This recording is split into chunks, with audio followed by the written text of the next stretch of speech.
Salam kasih, salam jumpa kembali dengan kami Majelis Gereja HKBP Parung Panjang. Saudara yang terkasih dalam Yesus Kristus, ada 3 hal yang akan dihadapi oleh seseorang dalam hidupnya. Yang pertama adalah ilmu, wawasan yang dia peroleh selama hidup ini. Yang kedua adalah yang namanya iman, mempercayai akan segala sesuatu berdasar keyakinannya dengan Tuhan. Yang ketiga adalah yang akan dihadapinya, yang diterima dalam hidupnya adalah penderitaan, tantangan dan cobaan, rintangan di tengah-tengah kehidupan ini. Yang menjadi persoalan adalah ketika penderitaan datang, apa yang dipakai oleh seseorang untuk menghadapinya. Karena jika dipakai ilmu, banyak orang-orang pintar yang tidak bisa menghadapi persoalan hidupnya menjadi putus asa dan bahkan bunuh diri. Oleh sebab itu, kita pasti semua menerima yang namanya ilmu, kepintaran. Tetapi untuk hal menghadapi yang namanya pencobaan, penderitaan, tantangan, perlu ada yang namanya iman kepada Tuhan, sehingga kita dikuatkan. Berdasarkan itulah kami membuat renungan yang akan menguatkan saudara untuk menghadapi setiap persoalan-persoalan. Dan biarlah melalui renungan ini saudara boleh menemukan jawaban-jawaban yang Tuhan berikan kepada saudara menghadapi setiap persoalan-persoalan kehidupan. Selamat menikmati renungan yang disampaikan oleh majelis gereja ini, dan biar renungan ini menjadi berkat bagi kita, bagi gereja kita juga. Amin.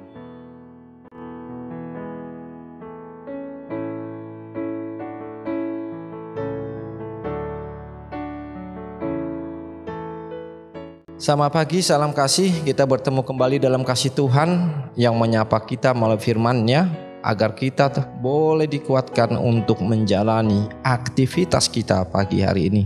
Oleh sebab itu, marilah kita berdoa.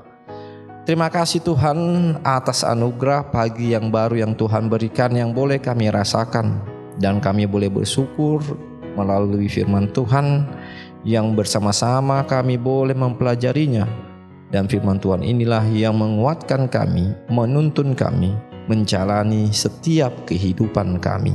Terima kasih Tuhan, di dalam Kristus Yesus kami berdoa. Amin.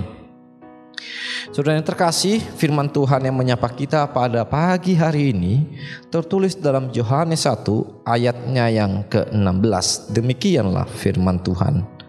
Karena dari kepenuhannya kita semua telah menerima kasih karunia demi kasih karunia. Karena dari kepenuhannya kita semua telah menerima kasih karunia demi kasih karunia. Demikianlah firman Tuhan.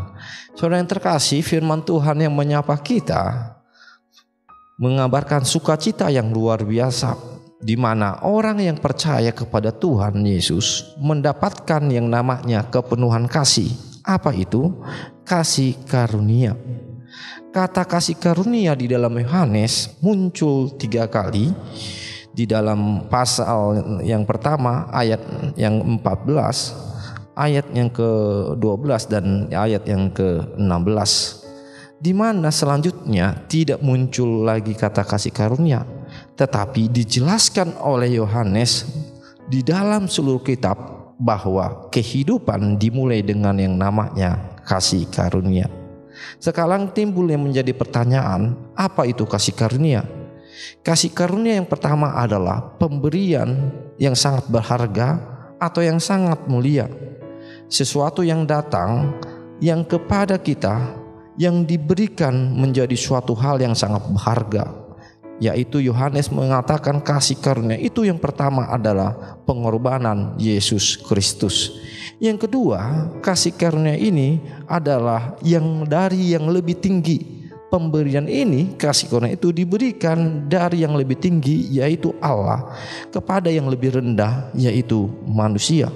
Kalau kita melihat kelas, kalau rakyat memberi kepada raja, itu suatu upeti atau suatu pajak. Tetapi ketika raja memberi kepada rakyat, itulah yang dikatakan pemberian yang lebih tinggi. Sehingga Kasih karunia yang kedua yaitu pemberian yang lebih tinggi dari yang tinggi kepada yang rendah.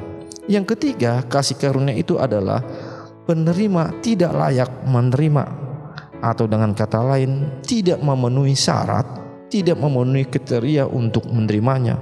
Sehingga ketika seseorang diberikan kasih karunia, dia menyadari bahwa sebenarnya dia tidak layak.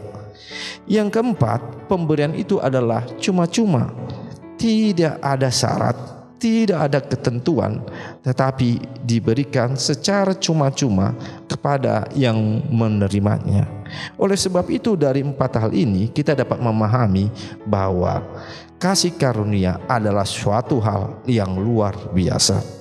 Yang menarik dalam nats kita, kasih karunia itu menjadi suatu hal yang luar biasa, di mana menerima kasih karunia demi kasih karunia, yang artinya ketika kita sudah menerima kasih karunia, akan ada karunia lain yang terus kita terima. Sehingga dari perkataan ini kita diingatkan dan kita memperoleh sukacita. Ketika menghadapi yang namanya tantangan baru, kita juga akan menerima karunia yang baru. Sehingga apapun yang kita hadapi, akan ada karunia yang dapat menghadapinya. Sehingga kita menjalani kehidupan ini dengan yang namanya sukacita, optimis bahwa di setiap tantangan pasti ada karunia yang datang. Di setiap hal yang baru pasti ada karunia yang baru yang bersama-sama dengan kita.